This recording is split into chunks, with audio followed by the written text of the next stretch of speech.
വെളിപ്പാട് പുസ്തകം ആണല്ലോ നാം അല്പമായി പഠിക്കുവാൻ ശ്രമിക്കുന്നത്. ഇന്നതിൻ്റെ 12-ാം അധ്യായം ഇന്നലെ നാം അല്പമായിട്ട് ചിന്തിച്ചു. അതിൻ്റെ 12-ാം അധ്യായത്തിൻ്റെ 17 മുതൽ 13-ാം അധ്യായത്തിൻ്റെ 10 വരെയുള്ള വാക്യം നമുക്ക് വായിക്കാം. Chapter 12, Revelation chapter 12 words 17 to chapter 13 words up to 10 വരെ. മഹാസർപ്പം സ്ത്രീയോട് കോപിച്ചു. ദൈവകൽപ്പന പ്രമാണിക്കുന്നവരും യേശുവിന്റെ സാക്ഷ്യമുള്ളവരുമായി അവളുടെ സന്തതി ശേഷിപ്പുള്ളവരോട് യുദ്ധം ചെയ്യുവാൻ പുറപ്പെട്ടു. അവൻ കടൽപ്പുറത്തെ മണന്മേൽ നിന്നു.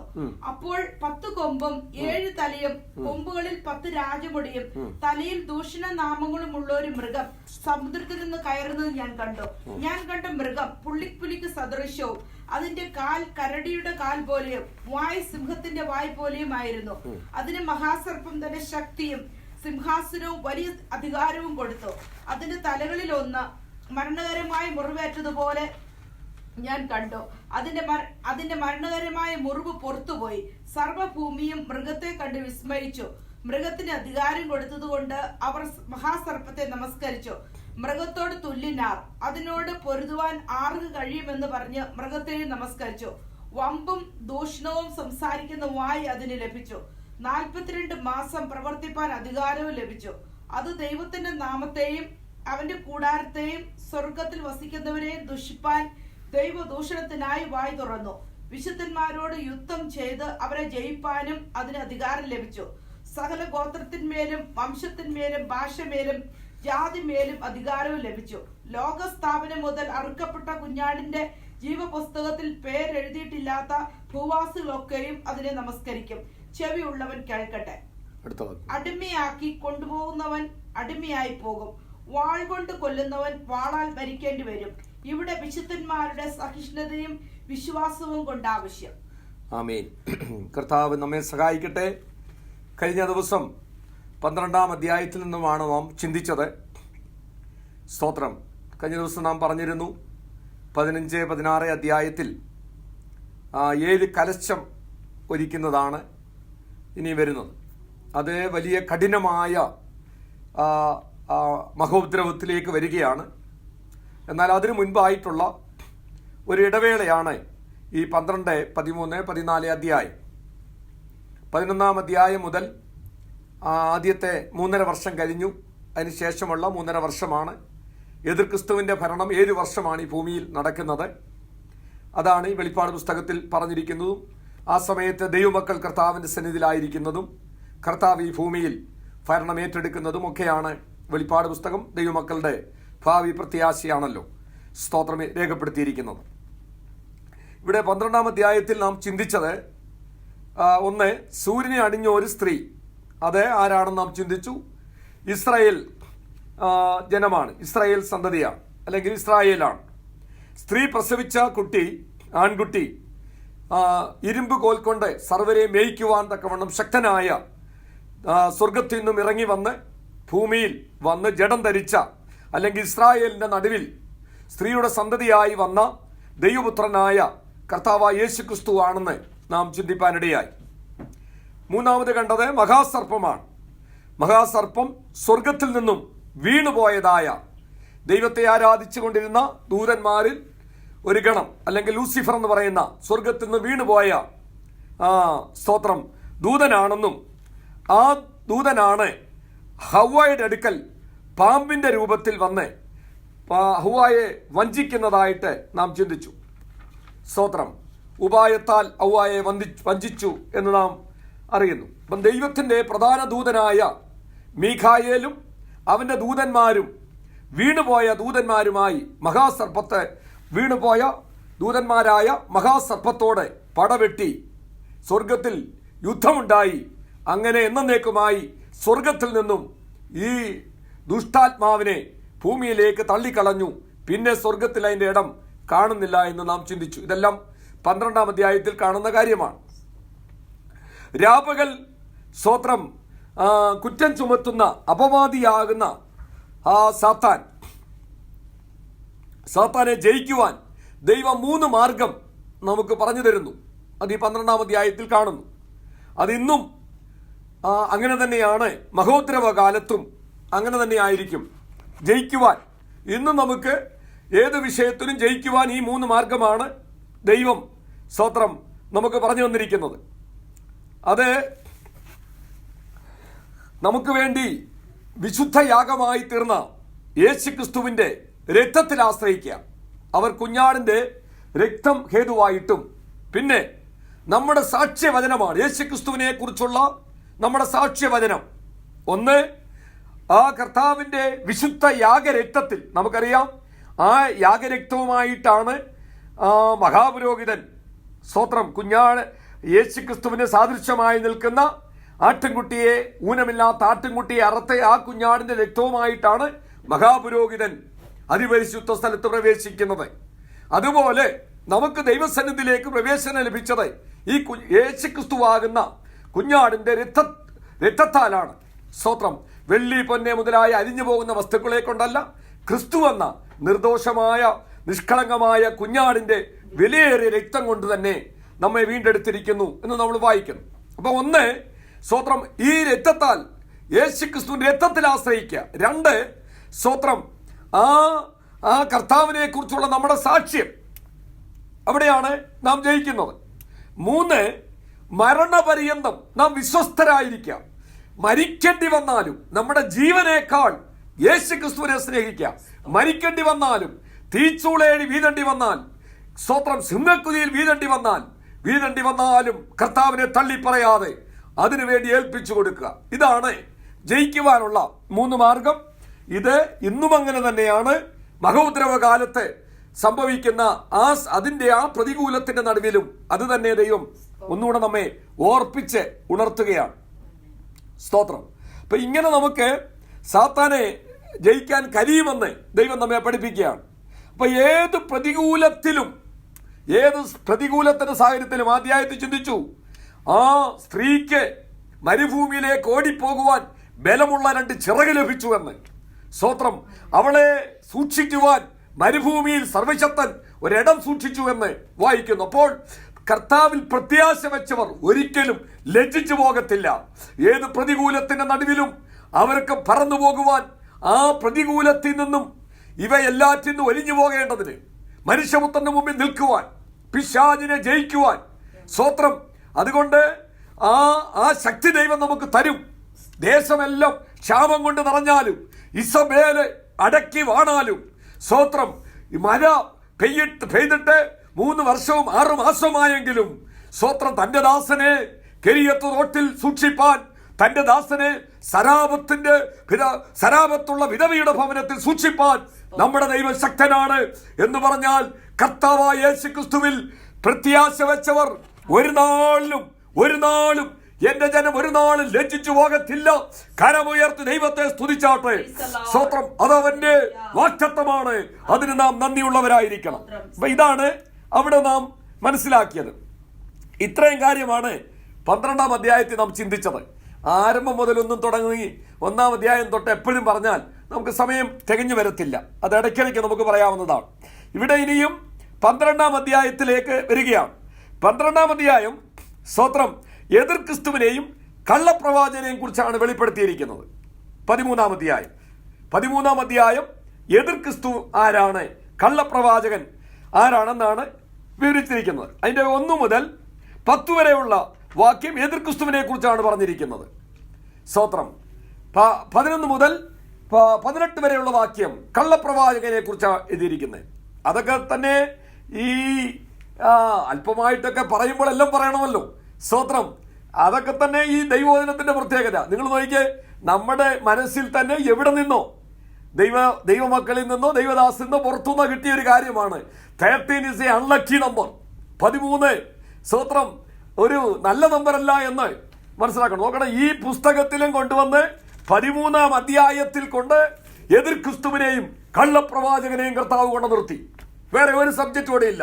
എതിർ ക്രിസ്തുവും കള്ളപ്രവാചകനും. അപ്പൊ ഞാൻ പറഞ്ഞത്, ഈ വചനം ഇത്രയും ഒന്നും ഉദ്ദേശിച്ചല്ല ഈ ദൈവദാസന്മാർ ഇത് കുത്തിക്കെട്ടിയതും ഇത് എഴുതിയതുമൊക്കെ. പക്ഷെ പരിശുദ്ധാത്മാവ് അതാത് സ്ഥാനത്ത് അതാത് പേജ് എടുത്തു വെച്ച് അതാത് വാക്കുകൾ എടുത്തു വെച്ച് അത് ഇത്ര മനോഹരമായി ഇത് തന്നെങ്കിൽ നമ്മളുടെ ഭാഗ്യം എത്ര വലുതായിരിക്കുമെന്ന് ഓർക്കണം. അത് ഞാൻ പറയുമ്പോൾ നിങ്ങൾ ഇനി വായിക്കുമ്പോൾ ചിന്തിച്ചാൽ മതി. ഏത് പുസ്തകം എടുത്താലും 13-ാമത്തെ അധ്യായം ഒരു പ്രത്യേകത കാണും അതിനകത്ത്. നിങ്ങൾ നോക്കിയ ഉൽപ്പത്തി പുസ്തകം 13-ാം അധ്യായത്തിൽ ലോത്തും അബ്രഹാമും തമ്മിൽ പിരിയുന്ന അധ്യായമാണ്. സ്തോത്രം. മത്സരിക്കുന്ന അധ്യായമാണ്. സ്തോത്രം. ഈ 13 എന്ന് പറയുന്നത് തന്നെ ഒരു അൺലക്കി തന്നെയാണ്. പക്ഷെ നമ്മളെ സംബന്ധിച്ചിടത്തോളം ദൈവമക്കൾക്ക് ഇതൊന്നും ഒരു അൺലക്കിയും അല്ല. കാരണം സർവ്വതും ദൈവം സൃഷ്ടിച്ചതാ. എന്നാൽ ഇതിനകത്ത് രേഖപ്പെടുത്തിയിരിക്കുന്നത് കണ്ടാൽ നമുക്കിതൊക്കെ മനസ്സിലാക്കാൻ പറ്റും. അബ്രഹാമും ലോത്തും കൂടെ പിരിയുന്നതാണ് ഉൽപ്പത്തി പുസ്തകം. പുറപ്പാട് പുസ്തകത്തിൽ വരുമ്പോൾ അവർ 13-ാം അധ്യായത്തിൽ കിടന്ന് ചുറ്റോട് ചുറ്റ. അവരാ സിനായ് മലയിൽ കിടന്ന് ചുറ്റുകയാണ്. അവർക്ക് മുൻപോട്ട് പോകാൻ കഴിയത്തില്ല. സ്തോത്രം. അപ്പൊ 13 എന്ന് പറയുന്ന ഒരു ചുറ്റാണെന്ന് പറഞ്ഞതിന്റെ അർത്ഥം ലേവ്യ പുസ്തകം 13-ാം അധ്യായത്തിൽ മുഴുവനും വലിയൊരു അധ്യായമാണ്. മൊത്തം എഴുതിയിരിക്കുന്നത് കുഷ്ഠരോഗി, സ്തോത്രം, വടു, ഇതിനെക്കുറിച്ചാണ് എഴുതിയിരിക്കുന്നത്.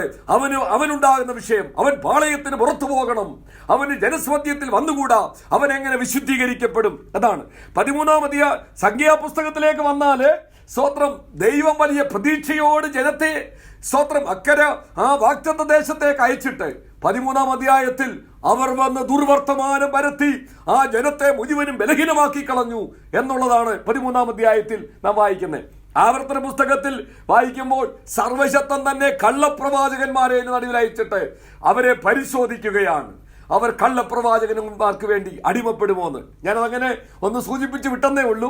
ദൈവവചനം പഠിക്കാൻ പല മാർഗങ്ങളുണ്ട്, നമ്മുടെ മനസ്സിലിരിക്കാൻ പല മാർഗങ്ങളുണ്ട്. ഇപ്പം തന്നെ നമ്മൾ ഇത്രയും പറഞ്ഞപ്പോൾ 13-ാം അധ്യായം എവിടെ കണ്ടാലും ഒന്ന് ചിന്തിക്കാനും നമ്മുടെ മനസ്സിൽ അതൊന്ന് നോട്ട് ചെയ്യാൻ സാധ്യതയുണ്ട്. അപ്പം ഇവിടെ 13-ാം അധ്യായത്തിൽ സ്തോത്രം എതിർ ക്രിസ്തുവിനെ കുറിച്ചും കള്ളപ്രവാചകനെ കുറിച്ചും മാത്രം എഴുതി അങ്ങനെ 13-ാം അധ്യായം ചേർത്തിരിക്കുകയാണ്. ഇവിടെ വായിക്കുന്നു, ഈ 13-ാം അധ്യായം നമ്മുടെ മലയാളം ബൈബിളിൽ ഇവിടെ അപ്പോൾ 10 കൊമ്പും എന്ന് പറഞ്ഞു തുടങ്ങുന്നെങ്കിൽ ശരിയായ രീതിയിൽ അത് 12-ാം അധ്യായത്തിൽ ചേർത്തിരിക്കുന്ന 17-ാമത്തെ ലാസ്റ്റ് വാക്യം കൂടെ 13-ാം അധ്യായത്തിൽ വരുന്നതാണ്. അതാണ് അതങ്ങനെ ചേർത്ത് വായിക്കാനുള്ള കാര്യം. നോക്കിയേ, 17-ാം അധ്യായം 12-ന്റെ 17-ഉം 13-ന്റെ 1-ാം വാക്യം കൂടെ വായിച്ചു നോക്കിയേ. മഹാസർപ്പം സ്ത്രീയോട് കോപിച്ചു. ദൈവകൽപ്പന പ്രമാണിക്കുന്നവരും യേശുവിന് സാക്ഷ്യമുള്ളവരുമായി അവളുടെ സന്തതി ശേഷിപ്പുള്ളവരോട് യുദ്ധം ചെയ്യുവാൻ പുറപ്പെട്ടു. അവൻ കടൽപ്പുറത്തെ മണന്മേൽ നിന്നു.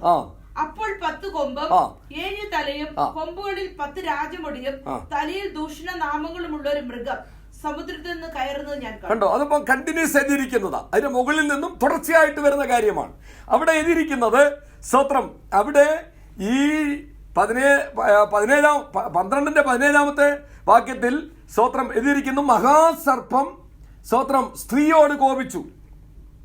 സ്തോത്രം. അതിന്റെ 12-ന്റെ 9-ൽ നാം കണ്ടു, മഹാസർപ്പം എന്തോ ഭൂലോകത്തെ മുഴുവനും തെറ്റിച്ച് കളയുന്ന പിശാചും, ഭൂലോകത്തെ മുഴുവനും തെറ്റിച്ച് കളയുന്ന പിശാചും സാത്താനും പഴയ പാമ്പും ആയ മഹാസർപ്പം. അപ്പം പിശാച് അവന്റെ പേരുകളാണ്. പിശാച്, സാത്താൻ, മഹാസർപ്പം, പഴയ പാമ്പ്. അപ്പം അതാണ് 9-ാമത്തെ വാക്യത്തിൽ നാം വായിച്ചത്. അപ്പോൾ തന്നെ അതിന്റെ 12-ന്റെ 3-ാം വാക്യത്തിൽ അതിനെ കുറിച്ച് പറയുന്നുണ്ട്, സ്വർഗത്തിൽ മറ്റൊരടയാളം കാണായി 7 തലയും 10 കൊമ്പും തലയിൽ 7 രാജമുടിയുമുള്ളതായ സ്തോത്രം മഹാസർപ്പം. നിങ്ങളെ അതിനെ ഒന്ന് സ്തോത്രം ഒന്ന് കാണുമ്പോൾ നമുക്കിതിനകത്തൊന്ന് കാണാം. ഇതിനകത്ത് ഇതിനെക്കുറിച്ചൊന്ന് മനസ്സിലായിരിക്കാൻ വേണ്ടി ഒരു നിമിഷം 12-ന്റെ കണ്ടോ, ഇതിനകത്ത് കണ്ടോ 10 കൊമ്പ്. നമ്മൾ കണ്ടതാണ്. അതിന് 10 തലയുണ്ട്. നോക്കിയാൽ അതിന്റെ 12-ാം അധ്യായത്തിൽ 12-ാം അധ്യായത്തിന്റെ 3-ാമത്തെ വാക്യത്തിൽ സ്വർഗത്തിൽ ഞാൻ മറ്റൊരടയാളം കാണായി 7 തലയും. കണ്ടോ, അതിന് 7 തലയുണ്ട്. 7 തലയും ഒരു ശരീരമാണ്. 7 തല, 7 തലയും 10 കൊമ്പും. ആ 7 തലയിലും ചില തലയിൽ മാത്രം 2 കൊമ്പുണ്ട്, ബാക്കിയൊക്കെ ഓരോ കൊമ്പാണ്. 7 തലയും 10 കൊമ്പും. തലയിൽ 7 രാജമുടിയും. സ്തോത്രം. തീ നിറമുള്ള മഹാസർപ്പം. സ്തോത്രം. എന്നിട്ട് അതിന്റെ വാലുകൊണ്ട് ആകാശത്തു നിന്നും നക്ഷത്രങ്ങളിൽ 1/3 വലിച്ചു കളഞ്ഞു എന്നൊക്കെ നമ്മൾ വായിച്ചു. സ്തോത്രം. അപ്പൊ ഇങ്ങനെ എന്ന് പറഞ്ഞാൽ ഇങ്ങനെ ആയിരിക്കത്തില്ല, ഇതൊരു ദൂതനാണ്. നമുക്കറിയാം സ്വർഗത്തിൽ സ്തോത്രം പ്രധാന ദൂതനായ മീഖായേൽ എന്നൊക്കെ പറയുന്നത് പോലെ സ്തോത്രം ലൂസിഫർ ഒരു ദൂതനാണ്. അവനെക്കുറിച്ച് എഗസ്റ്റേൽ 28:12 മുതലുള്ള വാക്യത്തിൽ നാം വായിക്കുന്നു. അവൻ പുഷ്പരാഗം, ഗോമേതകം, സൂര്യകാന്തം, നീലക്കല്ല്, മരതകം, മാണിക്യം, സകല രത്നങ്ങൾ കൊണ്ട് മൂടിയിരുന്നവൻ, സ്തോത്രം പൊന്നുകൊണ്ട് സൃഷ്ടിക്കപ്പെട്ടവൻ, ചിറക് വിടർത്തി മറയ്ക്കുന്ന കെരൂബ്. നോക്കിയാൽ ഇതൊക്കെ ഇത് വായിച്ചിട്ട് ഏതെങ്കിലും ഒരു ദൈവദാസന്റെ മനസ്സിൽ കൂടെ കടന്നു വന്ന ഒരു രൂപമാണ് ഇട്ടിരിക്കുന്നത്. ഇതിങ്ങനെ തന്നെ ആയിരിക്കണമെന്നില്ല. പക്ഷെങ്കിൽ ദൂതൻ ഉള്ളതുപോലെ ചിറകുണ്ട്. എന്തു വന്നാലും എതിർ ക്രിസ്തു ഒരു മനുഷ്യനാണെങ്കിൽ ഇതൊരു മനുഷ്യനല്ല. സ്തോത്രം, ഇതൊരു മനുഷ്യനല്ല, ഒരു ദുഷ്ടാത്മാവാണ്. അതിന് ചിറകുണ്ട്, അതിന് പരിശുദ്ധാത്മാവിടെ എരിവെച്ചു, അതിന് 7 തലയുണ്ട്, അതിന് 10 കൊമ്പുണ്ട്, ആ 10 കൊമ്പിൽ 10 കിരീടമുണ്ട്. ഇങ്ങനെയൊക്കെ അതിനെക്കുറിച്ച് എഴുതിയിരിക്കുന്നു. ഇതാണ് മഹാസർപ്പം എന്ന് പറയുന്നത്. അത് പോകട്ടെ. സ്തോത്രം, ഹല്ലേലൂയ. അപ്പം ഈ സമയത്ത് സ്തോത്രം നമ്മൾ ഓർക്കണം, ഈ 17-ാം വാക്യമാണ് ഞാൻ പറഞ്ഞുകൊണ്ടിരിക്കുന്നത്. വെളിപ്പാട് 12-ാം അധ്യായത്തിന്റെ 17-ാമത്തെ വാക്യത്തിൽ അവിടെ ഒരു കാര്യം പറഞ്ഞിട്ട് 13-ാം അത് ഒന്നിച്ചാണെന്ന് ഞാൻ പറഞ്ഞല്ലോ.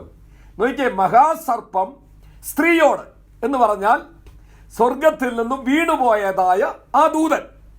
ഇന്ന് സാത്താൻ, പിശാച്, പഴയ പാമ്പ് എന്ന് പറയുന്ന ആ സാത്താൻ സ്ത്രീയോട്, ഇസ്രായേൽ ജനത്തോട്, ഇസ്രായേൽ ദൈവമക്കളോട് എന്ത് ചെയ്തു? കോപിച്ചു. 17-ാം വാക്യമാണ്. കോപിച്ചു. എന്തുകൊണ്ട് കോപിച്ചു? കാര്യം, കോപിക്കാനുള്ള കാര്യം എന്താണ് എന്നുള്ളത് നോക്കണം. എന്താ കാര്യം? ദൈവകൽപ്പന പ്രമാണിക്കുന്നവരും യേശുവിന്റെ സാക്ഷ്യമുള്ളവരുമായി അവളുടെ സന്തതിയിൽ, ഇസ്രായേൽ ജനത്തിന്റെ സന്തതിയിൽ ശേഷിപ്പുള്ളവരോട് യുദ്ധം ചെയ്യുവാൻ. അപ്പം എല്ലാ കാലത്തും സ്തോത്രം പിശാചിന് ദൈവമക്കളോടാണ്, ദൈവകൽപ്പന അനുസരിക്കുന്നവരോടാണ്. സ്തോത്രം, യേശുക്രിസ്തുവിന് വേണ്ടി ജീവിക്കുന്നവരോടാണ് പിശാചിന് എതിർപ്പുള്ളത്. അവരോടാണ് പിശാചിന് പോരാട്ടമുള്ളത്.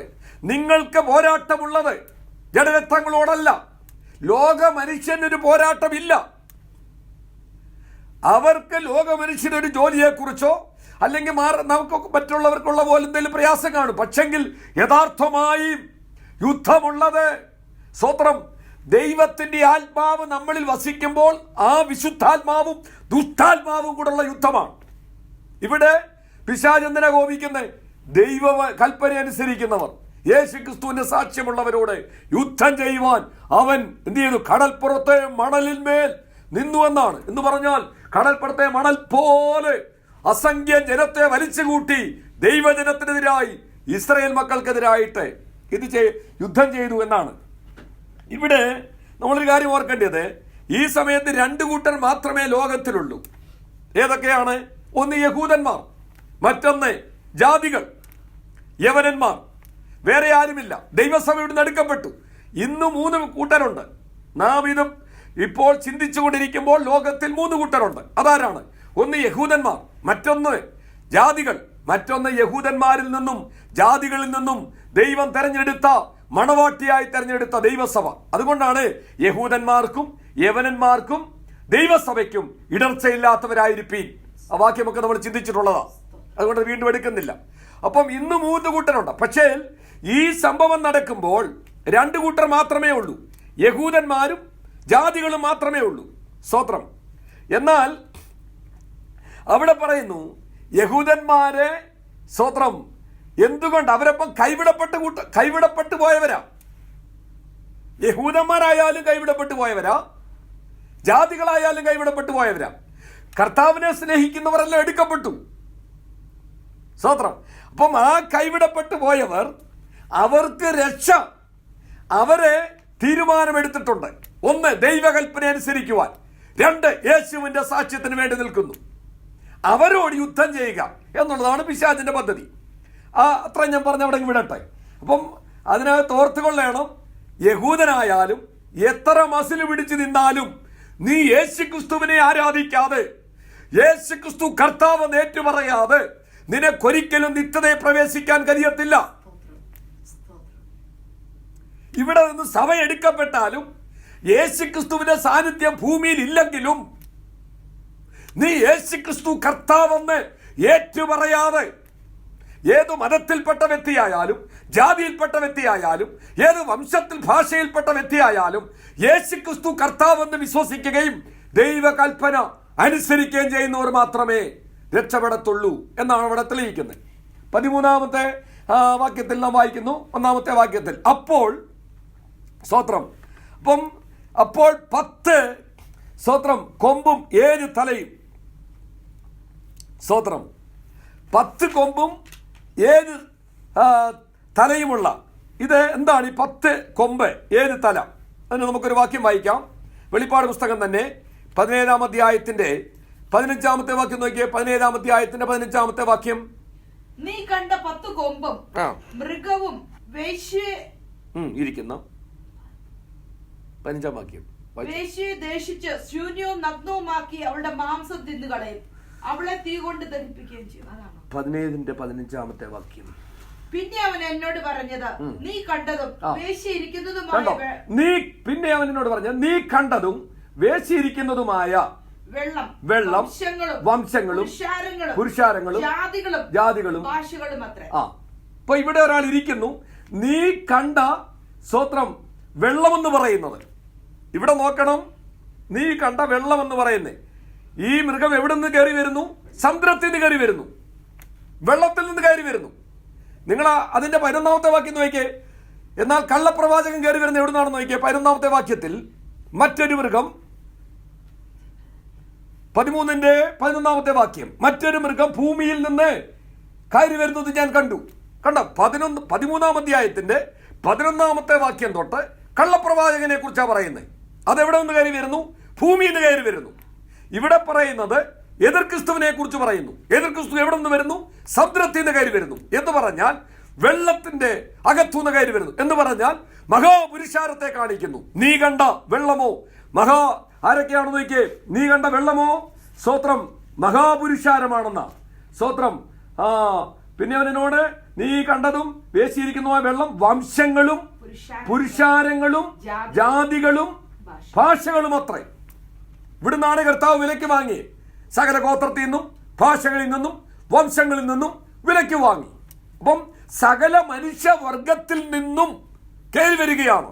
കയറി വരുന്ന വ്യക്തിയാണ് ഈ എതിർ ക്രിസ്തു. അവനൊരു വ്യക്തിയാണ്, അവനൊരു മനുഷ്യനാണ്.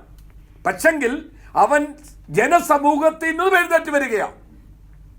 അതിനെയൊക്കെ നല്ല ഉദാഹരണം നമുക്ക് ഇപ്പൊ ഇന്ത്യയിലെ വണ്ണം നോക്കിയാൽ നമുക്ക് അതിലേക്ക് വരാം.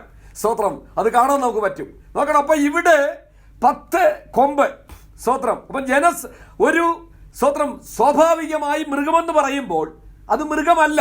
പക്ഷെങ്കിൽ ഈ പറയപ്പെട്ട മൃഗത്തിന്റെ എല്ലാ സ്വഭാവവും കാണും. നമ്മൾ പിള്ളേരോട് പോലും കഠിനമായി ഇടപെട്ടാൽ മൃഗീയമായിട്ട് നീ എന്നാണ് മൃഗത്തെ പോലെ ഇടപെടുന്നത് എന്നൊക്കെ ചോദിക്കത്തില്ലേ? അപ്പൊ മൃഗത്തിന്റെ പറയപ്പെട്ട മൃഗത്തിന്റെ എല്ലാ സ്വഭാവവും കാണും. സ്തോത്രം. ഇതൊരു കാര്യമുണ്ട്, യോഹന്നാൻ ദർശനം കാണുന്നതാണ്. സ്തോത്രം.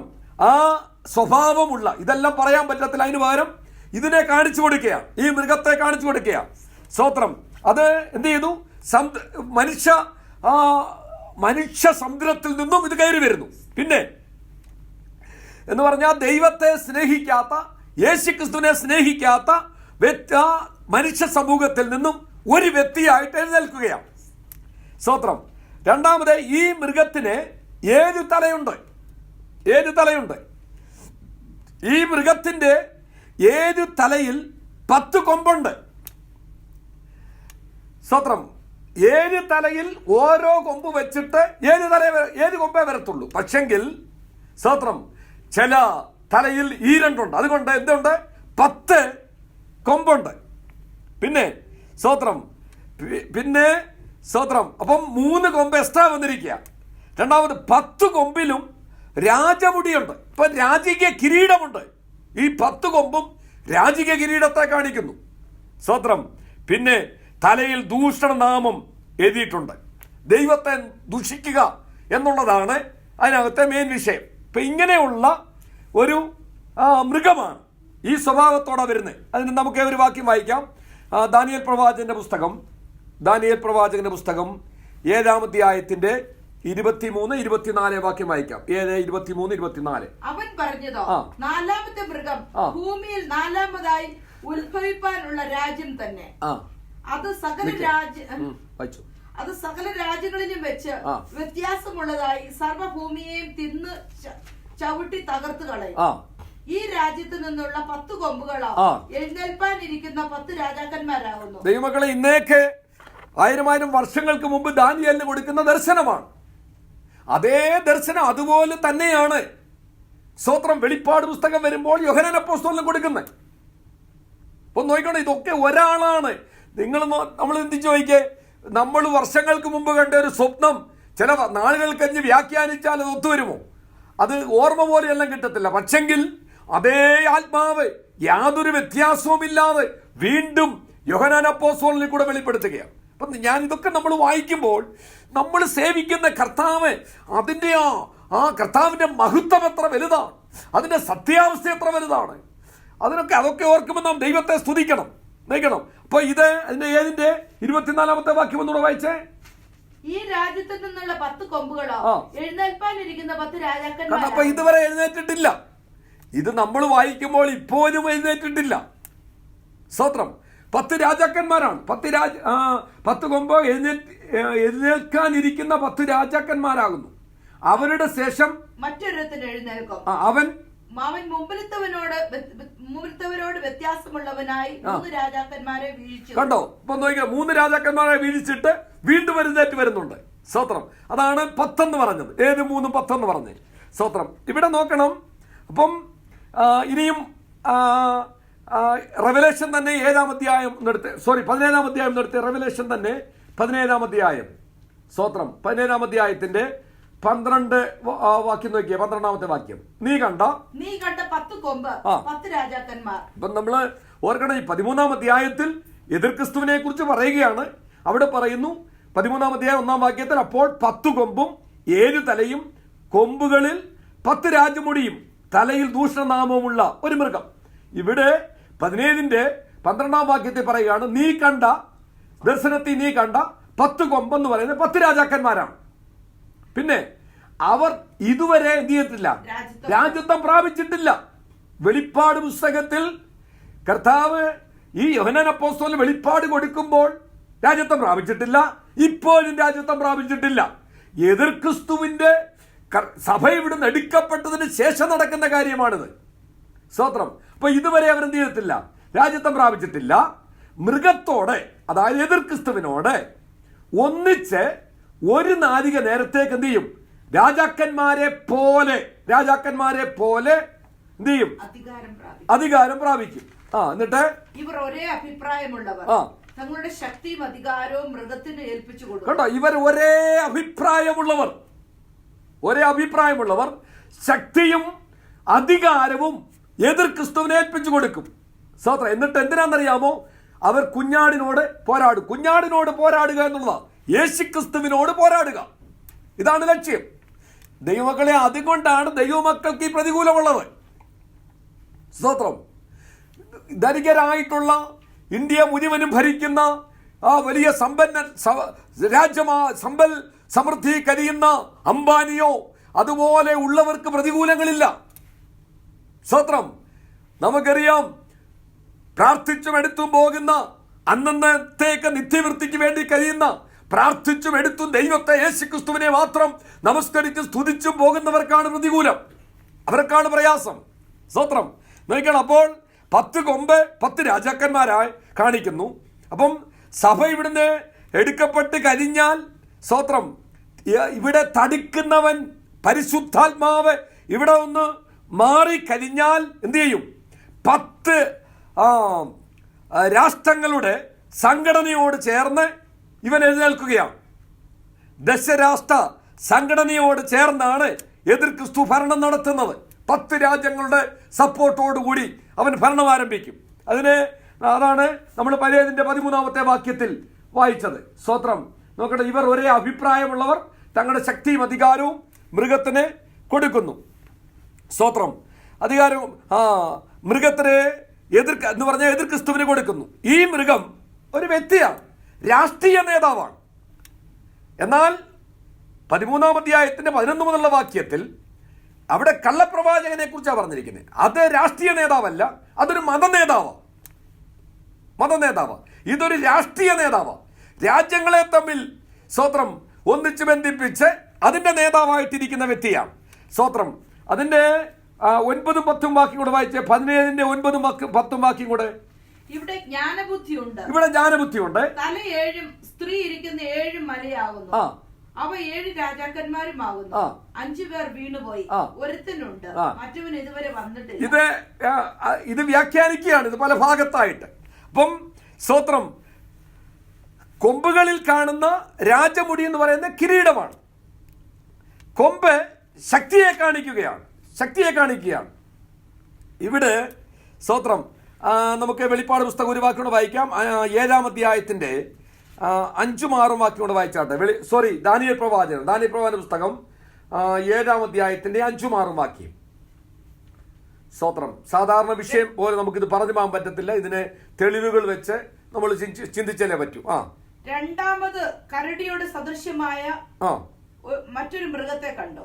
അത് ഒരു പാർശ്വം ഉയർത്തിയും വായിൽ പല്ലിന്റെ ഇടയിൽ 3 വാരിയല്ല കടിച്ചു പിടിച്ചും കൊണ്ട് നിന്നു. അവർ അതിനോട്, എഴുന്നേറ്റ് മാംസം ധാരാളം തിന്നുക എന്ന് പറഞ്ഞു. പിന്നെ പുള്ളിപ്പുലിക്ക് സദൃശ്യമായ മറ്റൊന്നിനെ കണ്ടു. മതി. ഇതെല്ലാം ദാനിയേലിന് കാണിച്ചു കൊടുക്കുന്ന ദർശനമാണ്. നിങ്ങൾ വീട്ടിലിരുന്ന് വായിച്ചാൽ മതി. സ്തോത്രം. ഇവിടെ അപ്പം മൃഗമെന്ന് പറയുന്നത് സമുദ്രത്തിൽ നിന്ന് കയറി വരുന്നു, വെള്ളത്തിൽ നിന്ന് കയറി വരുന്നു, ജനസമൂഹത്തിൽ നിന്ന് കയറി വരുന്നു. 10 കൊമ്പുണ്ട്, 7 തലയുണ്ട്. 10 കൊമ്പിൽ രാജമൂടിയുണ്ട്, തലയിൽ ദൂഷണനാമമുണ്ട്. ഇനി അടുത്ത നോക്കണം. പുള്ളിപ്പുലിക്ക് സദൃശം, അതിന്റെ 2ാമത്തെ വാക്യമാണ് അല്ലേ? ഞാൻ കണ്ട 13-ന്റെ 2ാമത്തെ വാക്യം നോക്കിയേ. വെളിപ്പാട് പുസ്തകം 13-ന്റെ 2ാമത്തെ വാക്യം. ഞാൻ കണ്ട മൃഗം പുള്ളിപ്പുലിക്ക് സദൃശ്യവും അതിന്റെ കാൽ കരടിയുടെ കാൽ പോലെയും വായ് സിംഹത്തിന്റെ വായ് പോലെയും ആയിരുന്നു. നോക്കണം. അപ്പം പുള്ളിപ്പുലിക്ക് സദൃശം, കരടിയുടെ കാൽ പോലെ.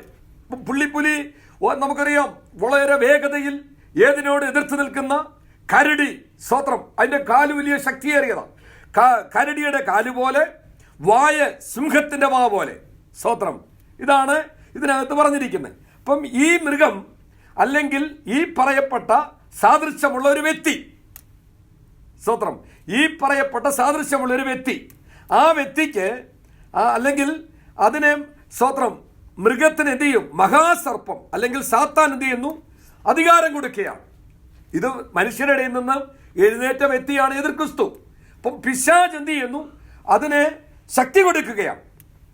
എന്തൊക്കെ കൊടുക്കുന്നു? തൻ്റെ ശക്തിയും, അടുത്ത വാക്യം നോക്കിയേ, തൻ്റെ ശക്തിയും സിംഹാസനവും അധികാരവും സിംഹാസനവും കൊടുക്കുന്നു. അങ്ങനല്ലേ അടുത്ത വാക്യം എഴുതിയിരിക്കുന്നത്?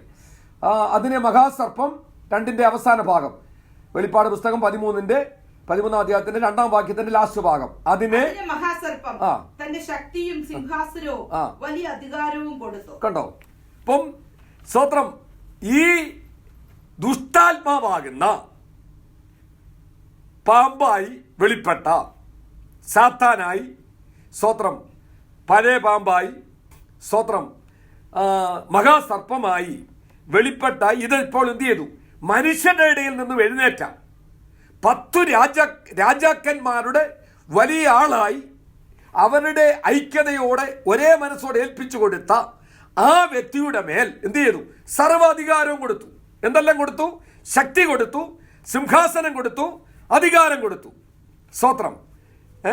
സ്തോത്രം. നിങ്ങൾ ഇത് അത് നമുക്കിപ്പോൾ അതൊന്ന് കാണാനായിട്ട് നോക്കാം. നമുക്ക് നോക്കാം. ഇപ്പം ഇത്ര നേരം ചിന്തിച്ച ആ എതിർ ക്രിസ്തുവിന്റെ രൂപം ഒന്ന് കണ്ടേ നിങ്ങൾ. സ്തോത്രം. എന്ന് വിചാരിച്ച ഇങ്ങനൊരു മൃഗമല്ല. സ്തോത്രം. നോക്കിയേ, ഇങ്ങനൊരു മൃഗമല്ല. നമ്മൾ വായിച്ചെന്താ? പുള്ളിപ്പുലിക്ക്, സ്തോത്രം, പുള്ളിപ്പുലിക്ക് സാദൃശ്യം. കാല് നോക്കിയേ, കാല് കരടിയുടെ കാല് പോലെ. സ്തോത്രം. നോക്കിയേ, വായ് കണ്ടോ? സിംഹത്തിന്റെ വാ പോലെ. എന്നിട്ട് നോക്കണം, 7 തലയാണ്. എന്നാൽ ഒരു തലയാണ് മുന്നിൽ ശക്തമായി നിൽക്കുന്നത്. എതിർ ക്രിസ്തുവായി അവൻ മുമ്പിൽ നിൽക്കുന്നു. ബാക്കിയുള്ള ഏക മനസ്സോടുകൂടെ ആ ഒരു വ്യക്തിക്ക് എന്ത് ചെയ്യുന്നു? അധികാരം കൊടുക്കുന്നു. ഇതൊരു വ്യക്തിയാണ്. സ്തോത്രം. എന്നിട്ട് അതിൻ്റെ തലയിൽ കണ്ടോ 10 കൊമ്പുണ്ട്. ആ കൊമ്പിന്മേൽ രാജമുടിയുണ്ട്, കിരീടം വെച്ചിട്ടുണ്ട്. ഇങ്ങനെയാണ് ഇത് വെള്ളത്തിൽ നിന്നും കയറി വരുന്നു. സ്തോത്രം. എന്ന് പറഞ്ഞാൽ സ്തോത്രം, ഇത് തെസ്സലോനിക്ക ലേഖനം, അത് നിങ്ങൾ കണ്ടല്ലോ. തെസ്സലോനിക്ക, അതിന് വാലുണ്ട്, ഇതെല്ലാം അതിനകത്ത് പുലിയോട് അതിൻ്റെ ശക്തിയോട് കാണിക്കുക. ഇനി നമുക്ക് തെസ്സലോനിക്ക ലേഖനം 2 തെസ്സലോനിക്കർ 2-ാം അധ്യായത്തിന്റെ 4-ാമത്തെ വാക്യം നോക്കിയേ. 2-ന്റെ 4-ാമത്തെ വാക്യം. 2 തെസ്സലോനിക്കർ 2-ാം അധ്യായത്തിന്റെ 4-ാമത്തെ വാക്യം. അവൻ ദൈവാലയത്തിൽ ഇരുന്നു കൊണ്ട് ദൈവമെന്ന് നടിച്ച് ദൈവമെന്നോ പൂജാവിഷയമെന്നോ പേരുള്ള സകലത്തിനും മീതെ തന്നെത്താൻ ഉയർത്തുന്ന എതിരാളി അത്രേ. 8-ാമത്തെ വാക്യം. അപ്പോൾ അധർമ്മമൂർത്തി വെളിപ്പെട്ടു വരും. അവനെ കർത്താവായ യേശു തന്റെ വായിലെ ശ്വാസത്താൽ ഒടുക്കി തന്റെ പ്രത്യക്ഷതയുടെ പ്രഭാവത്താൽ നശിപ്പിക്കും. അതെന്തുകൊണ്ടാണ്? താഴോട്ട് വായിച്ചു നോക്കിയേ. അധർമ്മമൂർത്തിയുടെ പ്രത്യക്ഷത നശിച്ചു പോകുന്നവർക്ക് സാത്താന്റെ വ്യാപാര ശക്തിക്ക് ഒത്തവണ്ണം വ്യാജമായ സകല ശക്തിയോടും അടയാളങ്ങളോടും അത്ഭുതങ്ങളോടും അനീതിയുടെ സകല വഞ്ചനയോടും കൂടി ആയിരിക്കും. അപ്പൊ ഈ 7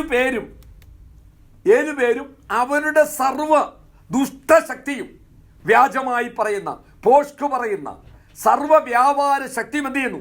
ഇതിന് കൊടുക്കുക. ആ പോഷ്കോട് കൂടെ വെളിപ്പെട്ട് വരും. അടുത്ത വാക്യം നോക്കിയേ. അവർ രക്ഷിക്കപ്പെടുവാൻ തക്കവണ്ണം സത്യത്തെ സ്നേഹിച്ച് കൈക്കൊള്ളായികയാൽ തന്നെ അങ്ങനെ ഭവിക്കും. സത്യത്തെ വിശ്വസിക്കാതെ അനീതി രസിക്കുന്ന ഏവർക്കും ന്യായവിധി വരേണ്ടതിന് ദൈവം അവർക്ക് പോഷ്ക് വിശ്വസിക്കുമാറ് വ്യാജത്തിന്റെ വ്യാപാര ശക്തി അയക്കും. അന്നുള്ള വലിയൊരു കൂട്ടം ജനം അതിനോട് സപ്പോർട്ട് ചെയ്യും. ഇന്ന് നമുക്കറിയാം, സ്തോത്രം, ചായ വിറ്റുകൊണ്ടിരുന്ന ഒരു വ്യക്തിയാണ്. നിങ്ങൾ നോക്കണം, ഇന്ത്യയുടെ പ്രധാനമന്ത്രിയെ കുറിച്ചാണ് പറയുന്നത്.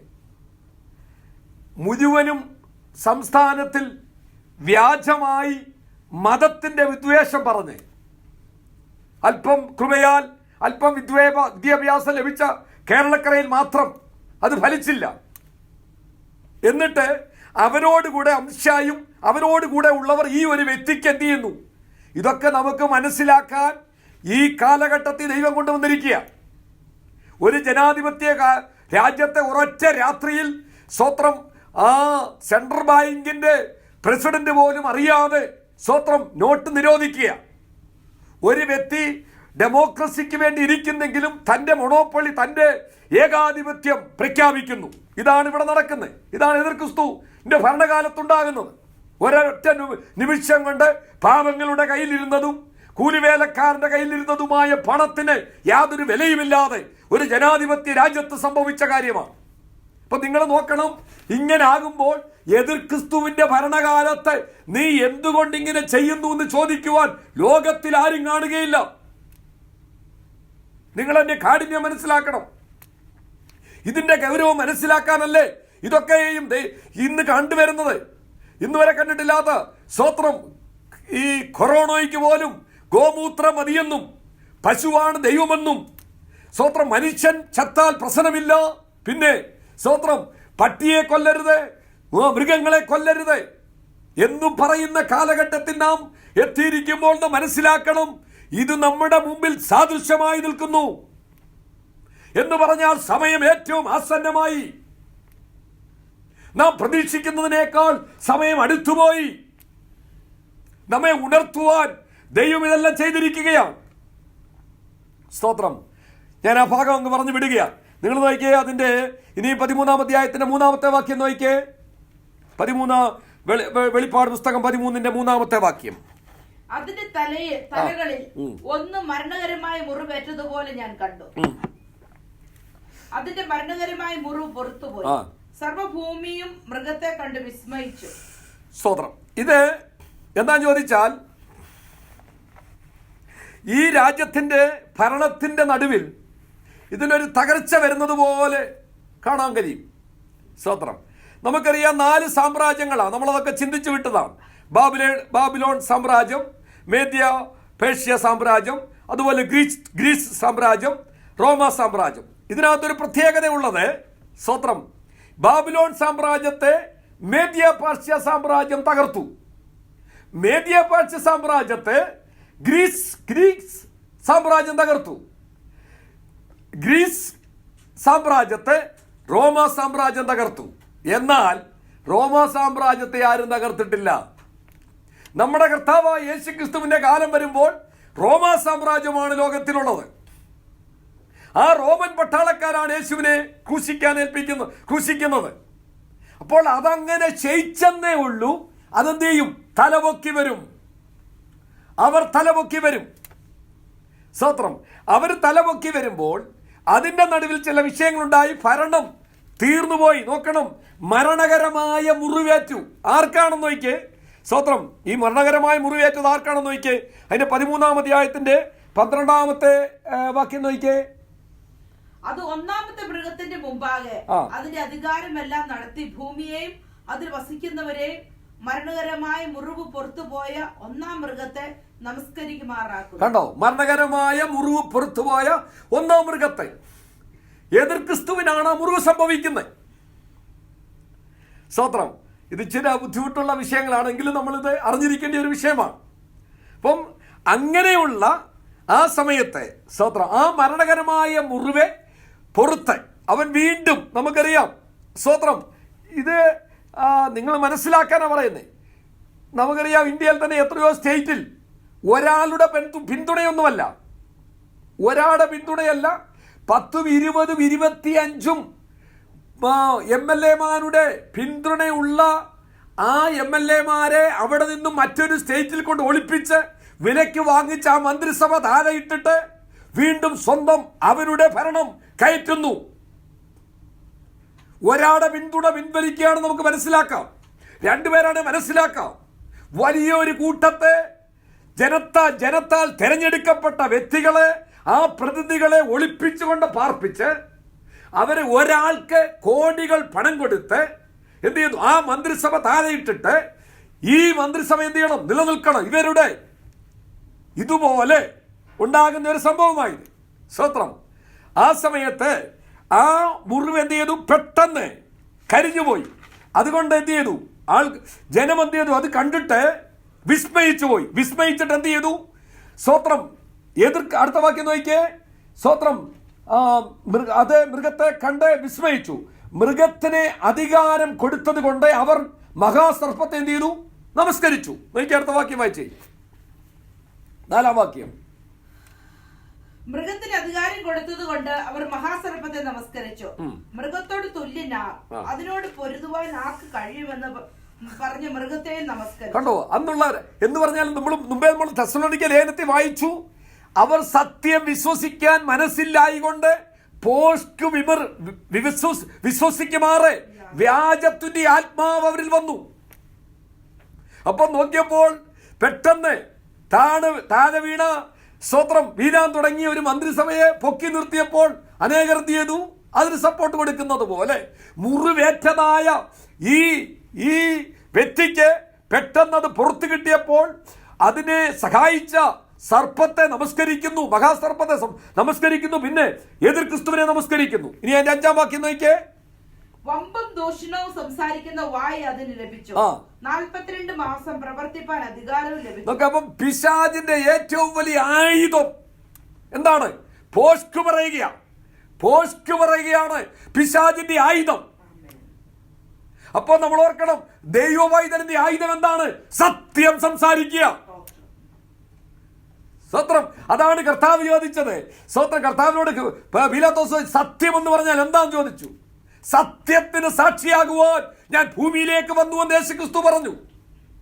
പിശാച് പോസ്റ്റ് സംസാരിക്കുന്നവനാണ്.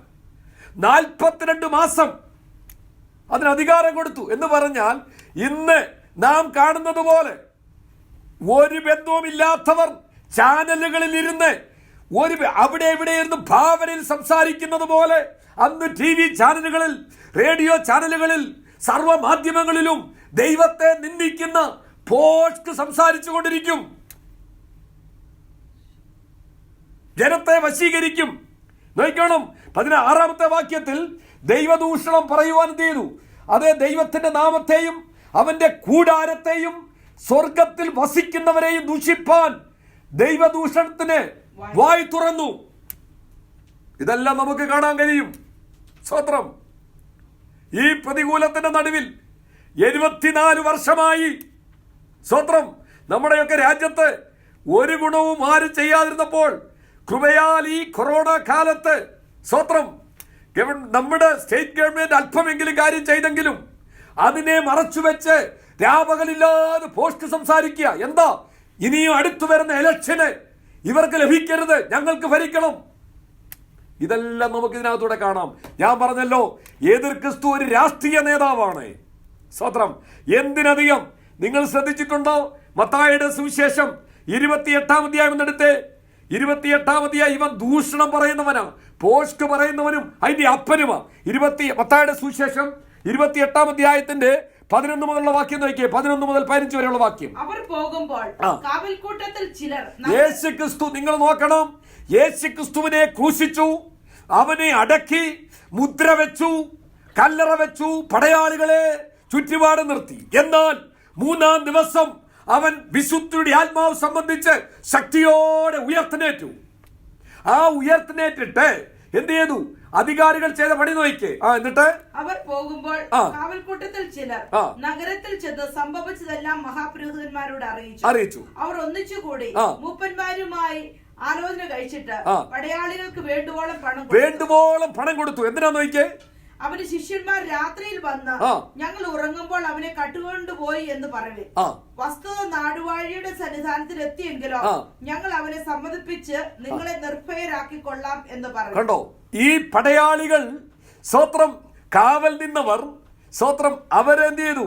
സ്വത്രം അധികാരികൾ കൂടിയിട്ട് പറഞ്ഞു, യേശുക്രിസ്തു ഉയർത്തിനേറ്റതല്ല, അവന്റെ ശിഷ്യന്മാർ അവരെ എടുത്തുകൊണ്ട് പോയതാണെന്ന് പറഞ്ഞ് പോഷ്ക്ക് പറഞ്ഞിട്ട് അവർക്ക് പണം കൊടുക്കുക. ഇന്നും അടുത്ത വാക്യം നോക്കിയേ, ഇന്നും അവർ പണം വാങ്ങി ഉപദേശപ്രകാരം ചെയ്തു. ഈ കഥ ഇന്ന് വരെ യഹൂദന്മാരുടെ ഇടയിൽ പരക്കെ നടപ്പായി, ഈ നിമിഷം വരെ പരക്കെ നടക്കുന്നു. എന്നാൽ അവനെ അറിയുന്ന നാം അറിയുന്നു, അവൻ എന്റെ ഉള്ളത്തിൽ വസിക്കുന്നു, അവൻ സ്വർഗത്തിൽ പിതാവിന്റെ വലത്തുഭാഗത്തിരിക്കുന്നു. സ്തോത്രം. നോക്കണം, ഇന്നുവരെ അത് നടക്കുന്നു. സ്തോത്രം. നമുക്കറിയാം, എടുക്കേണ്ട 1 കൊരിന്ത്യർ 15-ാം അധ്യായത്തിന്റെ 1 കൊരിന്ത്യർ ചാപ്റ്റർ 15 വേഴ്സ് 6-ലൊക്കെ 500-ലധികം പേർ ഒന്നിച്ച് നോക്കി നിൽക്കുമ്പോൾ അവർക്ക് 500-ലധികം പേർക്ക് ഒന്നിച്ച് പ്രത്യക്ഷനായി. അവൻ ഉയർത്തിനേറ്റെന്നുള്ളത് വെളിപ്പെടുത്തുക. അവൻ കൈ ഉയർത്തി അനുഗ്രഹിച്ച് അവർ നോക്കി നിൽക്കെ സ്വർഗത്തിലേക്ക് എടുക്കപ്പെട്ടു. എന്നാൽ ഇന്നും ഈ കഥ നിൽക്കുന്നു. അവന്റെ ശിഷ്യന്മാര് അവന്റെ ശരീരം എടുത്തുകൊണ്ടുപോയെന്ന്. അതായത് പറഞ്ഞേ, പോഷ്ക്ക് പറയുന്നവനും ദൂഷണ നാമം ഉച്ചരിക്കുന്നവനും പോഷ്ക്ക് പറയുന്നവനും അവന്റെ അപ്പനുമാകുന്നു ഈ പിശാച്. അടുത്ത വാക്യം നോക്കിയേ, 13-ന്റെ 7-ാമത്തെ വാക്യം നോക്കിയേ. വിശുദ്ധന്മാരോട് യുദ്ധം ചെയ്ത് അവരെ ജയിപ്പാനും അതിന് അധികാരം ലഭിച്ചു. സകല ഗോത്രത്തിന്മേലും വംശത്തിന്മേലും ഭാഷമേലും ജാതിമേലും അധികാരവും ലഭിച്ചു. നോക്കണം, വിശുദ്ധന്മാരോട് യുദ്ധം ചെയ്യുവാൻ അവർക്ക് അധികാരം കിട്ടി. അതെന്താ അങ്ങനെ എഴുതിയേ? സ്തോത്രം. അതാരാണ് വിശുദ്ധന്മാർ? അവരെ ജയിപ്പാൻ അപ്പം ദൈവം ഇതിനൊക്കെ അനുവാദം കൊടുക്കുന്നുണ്ട്. പക്ഷെങ്കിൽ ആരാണ് ഇപ്പോൾ വിശുദ്ധന്മാരെന്ന് പറയുന്നത്? സഭയിവിടില്ല. പിന്നെ ആരാണ്? സ്തോത്രം. നമ്മൾ 7-ാം അധ്യായത്തിൽ സ്തോത്രം 144,000 പേർക്ക് മുദ്രയിട്ടിട്ടുണ്ട്. പിന്നെ എണ്ണിക്കൂടാൻ കഴിയാത്ത വലിയൊരു ഗണത്തിന് മുദ്രയിട്ടിട്ടുണ്ട്. അവരാരുടെ ഗണത്തിലാണ്? വിശുദ്ധന്മാരുടെ ഗണത്തിലാണ്. എന്ത് ചെയ്തു? വിശുദ്ധന്മാരോട് യുദ്ധം ചെയ്യുവാൻ എന്ന് പറഞ്ഞാൽ അവർ യുദ്ധം ചെയ്യുന്ന രക്തസാക്ഷികളായി അവരെവിടെയൊക്കെ ചേർക്കപ്പെടുന്നു? ദൈവത്തോട് ചേർക്കപ്പെടുന്നു. സ്വത്രം. അപ്പം വിശുദ്ധന്മാരോട് യുദ്ധം ചെയ്യുവാൻ അതിനെന്ത് ചെയ്തു? അധികാരം കൊടുത്തു. അപ്പോൾ ദൈവമക്കളെ, നമ്മുടെ ജീവിതത്തിൽ ചില കഷ്ടതകളൊക്കെ വരുന്നതിന് ദൈവത്തിന് ഉദ്ദേശമുണ്ട്. ദൈവം നീ കൂടെ മഹത്വം എടുക്കും. അല്ലയോ ജോസഫേ, നീ കടന്നുപോയ കഷ്ടതയുണ്ടല്ലോ, നിന്നെ തകർക്കാനല്ലോ, നിന്റെ സഹോദരന്മാരെക്കാൾ ഇസ്രായേൽ സർവ്വരെക്കാൾ നിന്റെ തല ഉയർന്നിരിക്കത്തക്കവണ്ണം നീ ഈ കഷ്ടതയെ കൂടെ കടന്നു പോകണമെന്ന് ദൈവത്തിന്റെ പ്ലാനാ. എന്നെ കേൾക്കും ദൈവവേദനേ, നിന്റെ കുടുംബത്തിൽ നീ അനുഗ്രഹിക്കപ്പെടണമെന്ന്. നിന്റെ ചാർച്ചക്കാരേക്കാൾ, നിന്റെ സഹോദരങ്ങളെക്കാൾ നീ അല്പം കഷ്ടതയെ കൂടി ഇന്ന് കടന്നുപോയിട്ടും ദൈവത്തിന് വേണ്ടി നിൽക്കുന്നുവോ? നിന്റെ തല ഉയർത്തുവാൻ ദൈവം നിനക്ക് വേണ്ടി ചെയ്യുന്ന ചില പ്രവൃത്തികളാണ്. അത് നിന്നെ തകർക്കുവാനല്ല. സ്തോത്രം. അപ്പൊ വിശുദ്ധന്മാരോട് യുദ്ധം ചെയ്യുവാൻ എന്ത് ചെയ്തു? സ്തോത്രം. അതിന് അധികാരം കൊടുത്തു. സ്തോത്രം. ദൈവം എന്ന് പറഞ്ഞ അവസരം എന്ത് കൊടുത്തു?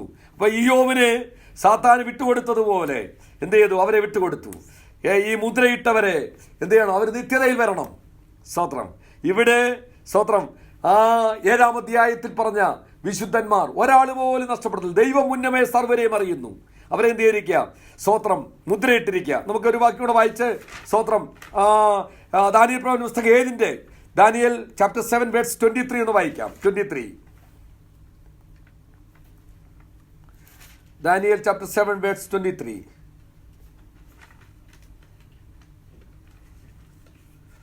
സ്തോത്രം.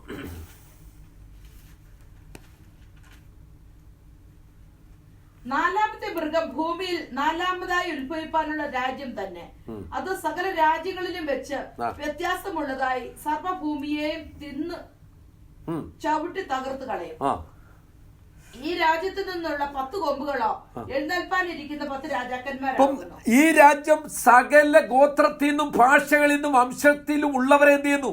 ചവിട്ടി താഴ്ത്തിക്കളയുമെന്ന്. സ്തോത്രം. എതിർ ക്രിസ്തുവിന്റെ ഭരണകാലത്ത് സംഭവിക്കുന്ന കാര്യമാണ്. ഇനി 13-8 വാക്യം നോക്കിയേ. സ്തോത്രം. ലോക സ്ഥാപനം മുതൽ അറുക്കപ്പെട്ട കുഞ്ഞാടിന്റെ ജീവപുസ്തകത്തിൽ പേരെഴുതി കാണാത്ത ഏവനും എന്ത് ചെയ്യും? അതിനെ നമസ്കരിക്കും. അപ്പം ലോക സ്ഥാപനം മുതൽ അറുക്കപ്പെട്ട കുഞ്ഞാടിന്റെ ജീവപുസ്തകത്തിൽ നമുക്കറിയാം യേശു ക്രിസ്തു അറക്കപ്പെട്ടത് 2000 വർഷമായതേ ഉള്ളൂ. പിന്നെന്താണ് ഇങ്ങനെ എഴുതിയത്? ദൈവമൈതലേ, കർത്താവായ യേശു ക്രിസ്തു, നമുക്കറിയാം ഉൽപ്പത്തി പുസ്തകം 2-ാം അധ്യായത്തിലാണ് സ്തോത്രം ദൈവം മനുഷ്യനെ സൃഷ്ടിക്കുന്നത്. അപ്പൊ ഹവ്വായെ സൃഷ്ടിച്ച എത്രാം ദിവസം? ഉൽപ്പത്തി പുസ്തകം 2-ാം അധ്യായത്തിലാണ് ആദാമിനെ സൃഷ്ടിച്ചത്. അപ്പൊ ഹവ്വായെ ദിവസം സൃഷ്ടിച്ചത്? സ്തോത്രം. അന്ന് തന്നെയാണ് ഹവ്വായെ സൃഷ്ടിച്ചത്. സ്തോത്രം. അപ്പം എന്ത് ചെയ്തു? 3-ാം അധ്യായത്തിൽ രണ്ടുപേരും എന്ത് ചെയ്തു? പാപികളായി. 3-ാം അധ്യായത്തിൽ തന്നെ 3-21 വായിച്ചു നോക്കിയേ. 21 സ്തോത്രം. ഉൽപ്പത്തി പുസ്തകം 3 ജനസിസ് ചാപ്റ്റർ 3 വേഴ്സ് 21. യഹോവയായ ദൈവം ആദാമിനും അവന്റെ ഭാര്യയ്ക്കും തോൽ കൊണ്ട് ഉടുപ്പുണ്ടാക്കി അവരെ ഉടുപ്പിച്ചു. അപ്പം അവർക്ക് വേണ്ടി എന്ത് ചെയ്തു? തോല് കൊണ്ട് ഉടുപ്പുണ്ടാക്കി. ഹോശേയ പ്രവചനം ഹോശേയ ചാപ്റ്റർ 2 വേഴ്സ് 8 and 9. ഹോശേയ chapter 2 verse 8 and 9. Chapter 2 verse 8 and 9. അവൾക്ക് ധാന്യവും വീഞ്ഞും എണ്ണയും നൽകിയതും ബാലിന് വേണ്ടി ഉപയോഗിച്ച് അവളുടെ വെള്ളിയും പൊന്നും വർദ്ധിപ്പിച്ചതും ഞാൻ എന്ന് അവൾ അറിഞ്ഞില്ല. അതുകൊണ്ട് തൽക്കാലത്തിന്റെ ധാന്യവും തത്സമയത്ത് എന്റെ വീഞ്ഞും ഞാൻ മടക്കിയെടുക്കുകയും അവളുടെ നഗ്നത മറയ്ക്കേണ്ടതിന് കൊടുത്തിരുന്ന എന്റെ ആട്ടിൻ രോമവും ശണവും ഞാൻ എടുത്തു കളയുകയും ചെയ്യും. അപ്പൊ ഇവിടെ ഉൽപ്പത്തി പുസ്തകം 3-21 പാപം ചെയ്ത ആദാമിന് ഹവ്വായ്ക്കും തോൽ വസ്ത്രം കൊടുത്തു എന്ന് പറയുന്നത് ആട്ടിൻ രോമമാണ്. ഹോശേയ ചാപ്റ്റർ 2 വേഴ്സ് 8-9 പറയുന്നു അത് ആട്ടിൻ രോമമാണ്. സ്തോത്രം. അവിടെ പറയുന്നു സ്തോത്രം, നീ നിന്റെ ജാരന്മാർക്ക് കൊടുത്ത സ്തോത്രം എണ്ണയും വീഞ്ഞും എല്ലാം ഞാനാണ് നിനക്ക് തന്നതെന്ന് ഓർത്തില്ല. നമ്മൾ ഓർക്കണം പലപ്പോഴും ദൈവം തന്ന നന്മ. ഇന്ന് ലോകത്തിന് ദൈവം കൊടുക്കുന്ന യേശു ക്രിസ്തുവിൽ കൂടെ കിട്ടുന്ന എന്തെല്ലാം നന്മകളാണ് ഊമവിഗ്രഹത്തിന്റെയും ആഭിചാരത്തിനും ഒക്കെ കൊണ്ട് മുൻപിൽ വയ്ക്കുന്നത്. ദൈവം ദീർഘക്ഷമയുള്ളവനായതുകൊണ്ട് ക്ഷമിക്കുന്നു. ഇന്ന് രാത്രി ദൈവമക്കളെ, നാമായിട്ട് ഒരിടത്തൊരു നേർച്ചയിടരുത്. സ്തോത്രം. നാം മുഹൂർത്തം നോക്കരുത്. നാം ദൈവത്തിന് വെറുപ്പ് തോന്നുന്നതൊന്നും ആഭിചാരം ചെയ്യരുത്. വെറുപ്പ് തോന്നുന്നൊന്നും നമ്മളിൽ കാണരുത്. ഇവിടെ നോക്കണം. അപ്പം ആദാമിനും ഹവ്വയും മനുഷ്യനെ സൃഷ്ടിച്ച് ലോകസ്ഥാപനം മുതൽ അറുക്കപ്പെട്ടു. അപ്പോൾ സ്തോത്രം, ഒരു പുരോഹിതന്റെ കയ്യിൽ ഒരു ആടിനെ കൊണ്ട് കൊടുക്കുമ്പോൾ ആ ആടിനെ ആര് കൊണ്ട് കൊടുക്കുന്നു? അവന്റെ പാപത്തിന് പരിഹാരത്തിനായിട്ടാണ് ആട്ടിൻകുട്ടി അറക്കപ്പെടുന്നത്. ഇസാക്കിന് പകരമായ ഒരു ആട്ടിൻകുട്ടി അറക്കപ്പെട്ടു. ഇവിടെ പറയുന്നു ജീവപുസ്തകത്തിൽ പേരെഴുതി കാണാത്ത എന്ന് മുതൽ ലോകസ്ഥാപനം മുതൽ അറുക്കപ്പെട്ട കുഞ്ഞാടിന്റെ ജീവപുസ്തകത്തിൽ. അപ്പോൾ ലോകസ്ഥാപനം മുതൽ യേശു ക്രിസ്തു അറുക്കപ്പെടുകയായിരുന്നു. സ്തോത്രം. ആ ജീവപുസ്തകത്തിൽ പേരെഴുതി കാണാത്ത ഏവനും അതിനെ നമസ്കരിക്കുമെന്ന്. അപ്പം എത്ര ബുദ്ധിമാനായാലും എത്ര ശക്തനായാലും ജീവപുസ്തകത്തിൽ പേരില്ലെങ്കിൽ നീ ഈ വിഗ്രഹത്തെ, ഈ എതിർ ക്രിസ്തുവിനെ നമസ്കരിക്കും. അവന്റെ മുദ്ര നീ ഏറ്റിരിക്കും. നിനക്ക് പിടിച്ചു നിൽക്കാൻ കഴിയത്തില്ല. അതുകൊണ്ട് ഇതാ ഇപ്പോഴാകുന്നു സുപ്രസാദകാലം, ഇപ്പോഴാകുന്നു രക്ഷാദിവസം. എന്നെ കേൾക്കുന്ന ദൈവവൈതലേ, നീ കർത്താവിൽ ആശ്രയിക്ക്. ഈ പ്രതികൂലങ്ങളെ ജയിപ്പാൻ, നിത്യതയിൽ അവനോടൊപ്പം ഒന്നിച്ച് കഴിയുവാൻ ദൈവം നിനക്ക് അവസരം ഇതാ ഒരുക്കിയിരിക്കുന്നു. സ്തോത്രം, ഹല്ലേലൂയ, സ്തോത്രം. അതിന്റെ സ്തോത്രം. റെവലേഷൻ തന്നെ 14:9 വാക്യം നോക്കിയേ. 14:9 വാക്യം. 14:9 മൂന്നാമത് വേറൊരു ദൂതൻ അവരുടെ പിന്നാലെ വന്ന് അത്യുച്ചത്തിൽ പറഞ്ഞത്, മൃഗത്തെയും അതിന്റെ പ്രതിമയെയും നമസ്കരിച്ച് നെറ്റിയിലോ കൈമേലോ മുദ്രയേൽക്കുന്നവൻ ദൈവകോപത്തിന്റെ പാത്രത്തിൽ കലർപ്പില്ലാതെ പകർന്നിരിക്കുന്ന ദൈവക്രോധ മദ്യം കുടിക്കേണ്ടി വരും. വിശുദ്ധ ദൂതന്മാർക്കും കുഞ്ഞാടിനും മുമ്പാകെ അഗ്നിഗന്ധകങ്ങളിൽ ദണ്ഡനം അനുഭവിക്കും.